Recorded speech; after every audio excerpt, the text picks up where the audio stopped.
કુદરતથી મોટું કોઈ નથી. વધારે ચિંતા કરતા લોકો આ સ્ટોરી જરૂર સાંભળે. મિત્રો, કુદરતે જે આપણા ભાગ્યમાં લખ્યું છે તેને કંઈ પણ મિટાવી શકતો નથી અને કુદરત જે કરે છે તે સારા માટે જ કરે છે. તો આજે હું તમને આ સ્ટોરીના માધ્યમથી એ જણાવવાની કોશિશ કરીશ કે આપણા સાથે જે પણ થાય છે તે સારું જ થાય છે. બસ આપણે એને સમજવાની જરૂર છે. એટલા માટે મિત્રો, જીવનમાં ક્યારે પણ કોઈ પણ વાતની ચિંતા ન કરવી. મિત્રો, પ્રાચીન સમયની વાત છે. એકવાર મૃત્યુના દેવતા યમરાજ એ પોતાના દૂતને ધરતી ઉપર એક સ્ત્રી મરણ પામી હતી તે સ્ત્રીનો જીવ લેવા માટે મોકલ્યો. યમરાજની આજ્ઞાનું પાલન કરીને તે દૂત ધરતી પર આવ્યો અને તે પેલી સ્ત્રીના ઘરે જાય છે. પરંતુ જેવો તે દૂત તે સ્ત્રીના ઘરે પહોંચે છે તો તે ચકિત થઈ જાય છે અને તેની આંખોમાંથી આંસુ આવવા લાગે છે.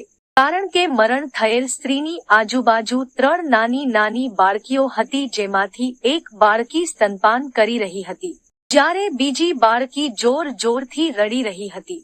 ત્રીજી બાળકી રોતા રોતા ઊંઘી ગઈ હતી. તે ત્રણેય બાળકીઓની આંખોમાંથી લગાતાર આંસુ વહેતા હતા. પોતાની માતા સિવાય આ 3 બાળકીઓનું કોઈ પણ ન હતું. તેમના પિતાજી પણ પહેલા જ મરણ પામ્યા હતા અને હવે એમની માં પણ મરણ પામી હતી. આ દ્રશ્ય જોઈને જીવ લેવા આવેલા દૂતની આંખોમાંથી પણ આંસુ આવવા લાગ્યા અને તે દૂત વિચારવા લાગ્યો કે હું આ સ્ત્રીનો જીવ લઈ જઈશ તો આ નાની નાની બાળકીઓનું શું થશે, અને જો હું આ સ્ત્રીનો જીવ નહીં લઈ જઉં તો યમરાજ મને દંડ આપશે. પરંતુ તે દૂતથી તે 3 બાળકીઓનું દુઃખ જોવાયું નહીં, તેથી તે સ્ત્રીનો જીવ લીધા વગર જ યમલોકમાં પાછો ચાલ્યો ગયો અને યમલોકમાં જઈને યમરાજને કહેવા લાગ્યો કે મહારાજ, મને માફ કરો, હું એ સ્ત્રીનો જીવ નથી લાવ્યો. દૂતની વાત સાંભળીને યમરાજને દૂત પર ખૂબ ગુસ્સો આવ્યો. ત્યારે તે દૂત યમરાજને કહેવા લાગ્યો કે મહારાજ, કદાચ તમે તે સ્ત્રીના ઘરનું દ્રશ્ય જોયું નહીં હોય. જો તમે મારી જગ્યાએ હોત તો તમે પણ એ સ્ત્રીનો જીવ લીધા વગર જ આવ્યા હોત, કારણ કે તે સ્ત્રીની નાની નાની 3 બાળકીઓ છે અને ત્રણેય બાળકીઓ જોર જોરથી રડી રહી હતી. તેમાંથી એક બાળકી તો સ્તનપાન કરી રહી હતી. તે 3 બાળકોની સંભાળ રાખનાર હવે કોઈ પણ નથી. હવે તમે મને કહો મહારાજ કે આવું દ્રશ્ય જોઈને હું કેવી રીતે એ સ્ત્રીનો જીવ લઈને આમ? મહારાજ, એ કરુણ દ્રશ્ય જોઈને મને તે સ્ત્રીનો જીવ લેવાનું મન ન થયું અને હું ખાલી હાથે તમારી પાસે આવ્યો. મહારાજ, જો હું એ સ્ત્રીનો જીવ લઈને આવ્યો હોત તો એ 3 બાળકી અનાથ થઈ જાત. તે બાળકીઓની સંભાળ પછી કોણ રાખત? મહારાજ, એવું ન બની શકે કે આપણે તે સ્ત્રીને થોડો સમય આપીએ જેથી તે બાળકીઓનું પાલનપોષણ થાય અને તેઓ અનાથ થવાથી બચી જાય. આ સાંભળીને યમરાજ હસવા લાગ્યા અને તે દૂતને કહેવા લાગ્યા કે કદાચ હું વધારે સમજદાર થઈ ગયો છે અને તું પરમાત્માથી પણ મહાન થઈ ગયો છે અને જેની ઈચ્છાથી જીવન મળે છે અને જેની ઈચ્છાથી મૃત્યુ મળે છે. એમ કહીને યમરાજે તે દૂતને કહ્યું કે સારું, તું મને એ વાતની ખાતરી આપ કે હું એ સ્ત્રીનો જીવ નહીં લઉં તો શું તે સ્ત્રીના બધા દુઃખો સમાપ્ત થઈ જશે? ત્યારે દૂત યમરાજને કહ્યું, હા મહારાજ, જ્યારે તમે તે સ્ત્રીનો જીવ નહીં લો તો તે સ્ત્રી જીવી જ રહેશે અને તે બાળકોનું સારી રીતે પાલન પોષણ કરશે અને ફરીથી તેમના જીવનમાં ક્યારેય દુઃખ નહીં આવે. આ સાંભળીને યમરાજ ફરીથી હસવા લાગ્યા અને દૂતને કહેવા લાગ્યા કે તે સ્ત્રીનો જીવ ન લાવીને એક મોટું પાપ કર્યું છે અને એની તને સજા મળશે. અને સજા એ છે કે તારે ધરતી પર જવું પડશે અને તું ધરતી પરથી ત્યાં સુધી પાછો નહીં આવી શકે જ્યાં સુધી તને તારી મૂર્ખતા પર 3 વખત હસવું ના આવે. અને જ્યારે તું તારી મૂર્ખતા પર 3 વખત હસીશ ત્યારે તને પાછા યમલોકમાં આવવા મળશે. યમરાજની વાત સાંભળીને દૂત ચકિત થઈ ગયો અને મનમાં વિચારવા લાગ્યો કે મેં કયો પાપ કર્યું છે. મેં તો બસ એ બાળકીઓનું સારું જ કર્યું છે એમ વિચારીને તે દૂત યમરાજની વાત સ્વીકારી લે છે, કારણ કે દૂતને પોતાના પર પૂરો વિશ્વાસ હતો કે તે સાચો છે અને મેં કોઈ મૂર્ખતા નથી કરી, તો પછી હું મારી મૂર્ખતા પર શા માટે હશું? અને પછી તે દૂત યમરાજના કહેવા પ્રમાણે ધરતી પર ચાલ્યો જાય છે. ત્યારે ધરતી પર ખૂબ જ ઠંડી હતી. ઠંડીના કારણે તે દૂત ધ્રુજવા લાગે છે. ઠંડી સહન નથી થતી અને તે સડકના એક કિનારે બેઠો બેઠો ધ્રુજે છે. ત્યારે અચાનક ત્યાંથી એક મોચી પસાર થાય છે. તે પોતાના બાળકો અને પત્ની માટે ઠંડીમાં રક્ષણ આપતા કપડાં લેવા બજારમાં જઈ રહ્યો હતો. ત્યારે તે મોચી સડકના કિનારે બેસી રહેલા દૂતને જુએ છે. તેની પાસે ઓઢવા માટે એક પણ વસ્ત્ર ન હતું અને તે ધ્રુજતો હતો. તે દૂતની આવી દશા જોઈને પહેલા મોચીએ પોતાના બાળકો અને પત્નીના કપડાં લેવાની બદલે દૂત માટે ઠંડીમાં રક્ષણ આપે તેવા કપડાં લીધા અને તે મોચી દૂત પાસે ગયો અને તે દૂતને કહેવા લાગ્યો કે ભાઈ, તારી પાસે ઠંડીમાં પહેરવા માટે કપડાં કે ઓઢવા માટે પણ કંઈ નથી, તો હું તારા માટે આ કપડાં લાવ્યો છું. એ તું પહેરી લે, નહીતર આવી ઠંડીમાં તું મરી જઈશ. મોચીની આ વાત સાંભળીને દેવદૂતે મોતીને કહ્યું કે મારે ઘર કે પરિવાર કાંઈ નથી અને રહેવા માટે કોઈ વ્યવસ્થા પણ નથી. આવી ભયાનક ઠંડીમાં હું ક્યાં રહીશ? ત્યારે મોચીએ કહ્યું કે ભાઈ, તું ચિંતા ન કર અને તું મારી સાથે મારા ઘરે ચાલ. હું મારી સાથે મારા ઘરમાં રહી શકે છે, પરંતુ ભાઈ મારી એક વાત હંમેશા યાદ રાખજે કે હું મારી પત્ની અને મારા બાળકોને ઠંડીમાં પહેરવા માટે કપડાં લઈ જવા માટે પૈસા લાવ્યો હતો, પરંતુ તે પૈસામાંથી મેં તારા માટે કપડાં લઈ લીધા અને હું તને મારા ઘરે પણ લઈ જાઉં છું. તેથી મારી પત્ની આ બધું જોઈને ખૂબ જ ગુસ્સે થશે અને અપશબ્દો પણ કહેશે, પરંતુ તું ચિંતા ન કરતો. થોડા દિવસોમાં બધું ઠીક થઈ જશે. એવું કહીને તે મોચી દૂતને લઈને પોતાના ઘરે ગયો. પરંતુ એક વાત અદ્ભુત હતી કે ના તો એ મોચીને ખબર હતી કે તે જેને પોતાના ઘરે લઈ જાય છે તે એક દેવદૂત છે, અને ના તો એ મોચીની પત્નીને ખબર હતી કે તેના પતિ જેને ઘરે લઈને આવ્યા છે તે એક દેવદૂત છે, જેના આગમનથી ઘરમાં ખુશીઓ આવી જશે. દેવદૂતને જોઈને મોચીની પત્નીએ કહ્યું કે તમે આ કોને લઈને આવ્યા છો અને તમે કપડાં કેમ નથી લાવ્યા? ત્યારે મોચીએ પોતાની પત્નીને બધી વાત કરતા કહે છે કે આપણી પાસે તો ઠંડીથી બચવા માટે બીજા ઘણા કપડાં છે, પરંતુ આ માણસ પાસે તો એક પણ વસ્ત્ર ન હતું, તેથી આપણા કરતા કપડાની વધારે જરૂરિયાત એને છે. જો મેં એની મદદ ના કરી હોત તો એ આ ઠંડીના કારણે મરી ગયો હોત, અને આ માણસ પાસે ઘર પણ નથી, તેથી હું તેને મારી સાથે આપણા ઘરે લઈ આવ્યો છું. ત્યારે મોચીની પત્નીએ મોચીને કહ્યું કે આપણે અહીં ધર્મશાળા ખોલી છે કે તમે ગમે તેને ઘરમાં લઈને આવો છો. આપણા ઘરમાં જ ખાવા માટે કેટલી મુશ્કેલી પડે છે, જેમાં તમે આ ભિખારીને પણ આપણા ઘરે લઈ આવ્યા. મોચીની પત્નીએ મોચીને ખૂબ જ અપશબ્દ કહ્યા. આ બધું પેલો દેવદૂત સાંભળી રહ્યો હતો અને આજ તે દેવદૂત પહેલીવાર પોતાની મૂર્ખતા પર હસે છે. ત્યારે મોચી તેને હસતા જોઈ જાય છે. ત્યારે તે મોચી દેવદૂતને કહે છે કે કેમ ભાઈ, તું શા માટે હસે છે? ત્યારે તે દેવદૂતે મોચીને કહ્યું કે જ્યારે હું 3 વખત હસીશ એના પછી હું તને કહીશ કે હું કેમ હસું છું. એના પહેલા હું તને કંઈ પણ ના બતાવી શકું. દેવદૂત પહેલીવાર એટલા માટે હસ્યો હતો કારણ કે મોચીની પત્ની જોઈ શકતી નહોતી કે તેના ઘરે એક દેવદૂત આવ્યો જેના આગમનથી ઘરમાં ખુશીઓ આવી જશે, પરંતુ મોચીની પત્નીની પણ કાંઈ ભૂલ નથી, કારણ કે માણસ કેટલા દૂર સુધી જોઈ શકે. મોચીની પત્નીને તો બસ પોતાના બાળકોના કપડાં ન આવ્યા એને લઈને ચિંતા હતી, એટલે કે જે એની પાસે નથી તેને લઈને એ ચિંતિત હતી. પરંતુ દેવદૂતના રૂપમાં જે એને મળ્યું હતું એ તે જોઈ શકતી નહોતી, એટલા માટે મોચીની પત્નીની મૂર્ખતા પર દેવદૂત હસે છે. જે કપડાં એની પાસે નથી એને લઈને મોચીની પત્ની દુઃખી અને ચિંતિત થાય છે, અને જે એની પાસે છે દેવદૂત એની એને કદર નથી.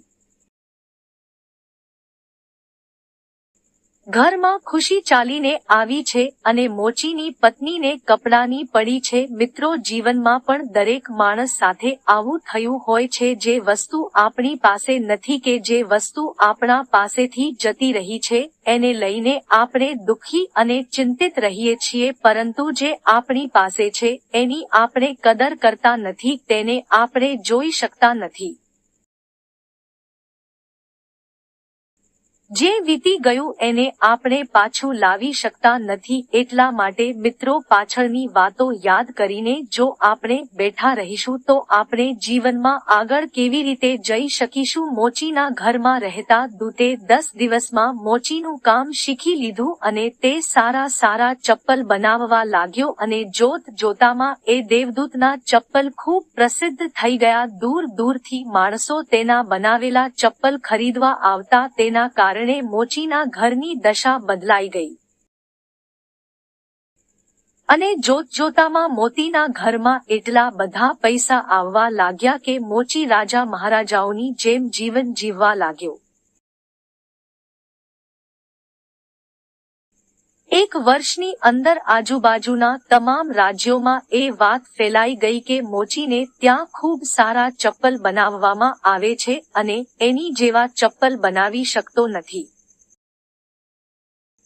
તેથી આજુબાજુના જે પણ રાજાઓ હતા તે બધાના ચપ્પલ મોચી પાસે આવવા લાગ્યા, જેથી મોચીના ઘરમાં પૈસાનો વરસાદ થવા લાગ્યો. પરંતુ એક દિવસ બાજુના રાજ્યમાંથી એક સેનાપતિ મોચીના ઘરે આવ્યો અને મોચીને કહેવા લાગ્યો કે આ ચામડું ખૂબ જ કિંમતી છે. આ ચામડામાંથી તારે અમારા રાજા માટે મોજડી બનાવવાની છે, ચપ્પલ નહીં. પરંતુ ધ્યાન રાખજે કોઈ પણ ભૂલ ના થાય અને આ લે નમૂનો, બિલકુલ આવી જ મોજડી બનાવજે અને ખાસ ધ્યાન રાખજે કે મોજડી જ બનાવવાની છે, ચપ્પલ નહીં. તે રાજ્યની એક પ્રથા હતી કે જ્યારે પણ કોઈ વ્યક્તિ મરી જાય પછી રાજા હોય કે રાજ્યનો કોઈ પણ વ્યક્તિ હોય ત્યારે તેની સાથે ચામડાના નવા બનાવેલા ચપ્પલ મૂકવામાં આવતા અને તે પછી તેનો અગ્નિસંસ્કાર કરવામાં આવતો. સેનાપતિના ગયા પછી મોચીએ દેવદૂતને કહ્યું કે આ ચામડામાંથી એક ખૂબ જ સુંદર મોજડી બનાવવાની છે. યાદ રાખજે, રાજાનો આદેશ છે કે આ કિંમતી ચામડામાંથી ચપ્પલ નહીં પરંતુ મોજડી બનાવવાની છે. ધ્યાન રાખજે કોઈ ભૂલ ન થાય, નહીંતર આપણે મોટી મુસીબતમાં ફસાઈ જશું. મોચી દ્વારા આટલું બધું કહેવા છતાં પણ તે દેવદૂતે કિંમતી ચામડામાંથી મોજડી બનાવવાના બદલે ચપ્પલ જ બનાવ્યા અને જ્યારે મોચીને ખબર પડી કે દેવદૂતે મોજડી બનાવવાના બદલે ચપ્પલ બનાવ્યા છે ત્યારે તે મોચી દેવદૂત પર ખૂબ જ ગુસ્સે થયો અને લાકડી વડે તે દેવદૂતને મારવા લાગ્યો.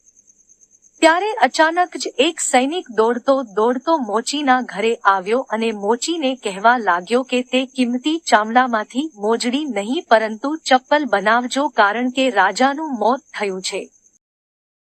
આ સાંભળીને મોચીના હાથમાંથી લાકડી નીચે પડી ગઈ અને તે દેવદૂત પાસે માફી માંગવા લાગ્યો. ત્યારે દેવદૂત હસવા લાગ્યો અને કહેવા લાગ્યો કે કઈ વાંધો નહીં મિત્ર, હું તો બસ મારી સજા ભોગવી રહ્યો છું.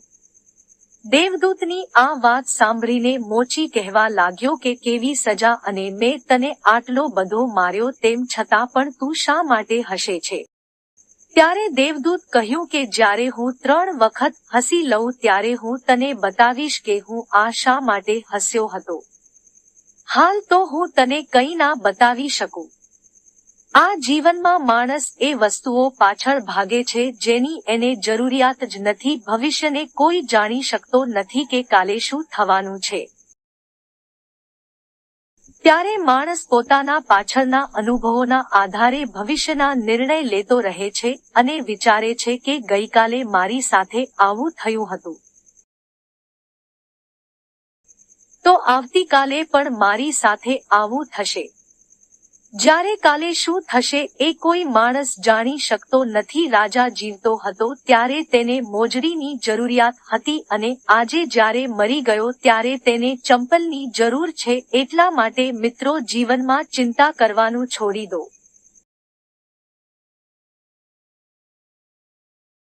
અને ખુશીથી જીવન પસાર કરો. વૃદ્ધાવસ્થામાં આપણે જુવાન બનવાની કોશિશ કરીએ છીએ. દેવદૂતને ફરીથી પોતાની મૂર્ખતા પર હસવું આવે છે અને તે મનમાં વિચારે છે કે મને શું ખબર કે 3 નાની નાની બાળકીઓનું ભવિષ્ય કેવું હશે. યમરાજની આજ્ઞાનું ઉલ્લંઘન કરી અને આજે આ સજા ભોગવી રહ્યો છું. ઘણા વર્ષો પસાર થઈ ગયા. એક દિવસ દેવદૂત મોચીની દુકાન પર બેસીને ચંપલ બનાવી ગયો હતો. દેવદૂતની પાસે 3 છોકરીઓ આવી. તે 3 છોકરીઓ સાથે એક ઘરડી સ્ત્રી પણ હતી. એ 3 છોકરીઓના લગ્ન થવાના હતા. એટલા માટે તે પોતાના ચંપલ બનાવવા માટે મોચીને ત્યાં આવી હતી. જ્યારે દેવદૂતે 3 છોકરીઓને જોઈ તો તે તરત જ તેમને ઓળખી ગયો અને મનમાં વિચારવા લાગ્યો કે આ તો પહેલી 3 દીકરીઓ છે જેમની માતાનો જીવ લીધા વગર હું યમરાજ પાસે ગયો હતો અને આ 3 દીકરીઓના કારણે જ હું અહીંયા સજા ભોગવી રહ્યો છું. તે 3 છોકરીઓની હાલત જોઈ તો તે હેરાન રહી ગયો, કારણ કે તેમના પહેરવેશ ઉપરથી તો 3 છોકરી કોઈ મોટા ઘરની લાગતી હતી અને તે 3 છોકરીઓ ખૂબ જ સુંદર હતી. 3 છોકરીઓને કહ્યું કે તમારી સાથે આ ઘરડી સ્ત્રી કોણ છે? આ 3 છોકરીઓ મારી પાડોશી સ્ત્રીની દીકરીઓ છે. બાળપણમાં તેમની માં મૃત્યુ પામી અને આ દીકરીઓ ખૂબ જ ગરીબ હતી. તેમની પાસે ખાવા માટે પણ કંઈ ન હતું. તેની માં પાસે તો આ દીકરીઓને પાવા માટે દૂધ પણ ન હતું. આ 3 દીકરીઓ અનાથ હતી, પરંતુ મેં આ 3 દીકરીઓને પોતાની દીકરીઓની જેમ પાલનપોષણ કર્યું છે, કારણ કે મારે એક પણ સંતાન ન હતું. અને આજે આ 3 દીકરીના લગ્ન એક ધનવાન માણસને ત્યાં થવા જઈ રહ્યા છે.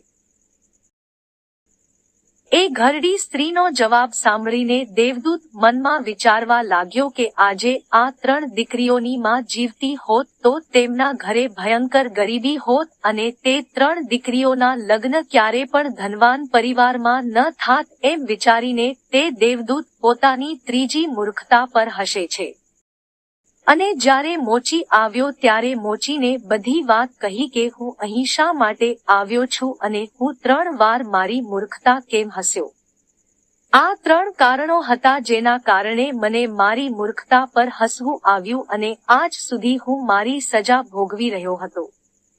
અને હવે મને સમજાયું કે નિયતિ બધાથી મોટી છે. કુદરતથી મોટું કોઈ પણ નથી. તે જે પણ કરે છે તે બધું સારા માટે જ કરે છે, પરંતુ આપણે તેને જોઈ શકતા નથી. તો મિત્રો, અમારી આ સ્ટોરી પસંદ આવી હોય તો કમેન્ટમાં જણાવજો અને વિડીયોને લાઈક, શેર અને ચેનલને સબસ્ક્રાઇબ જરૂર કરજો.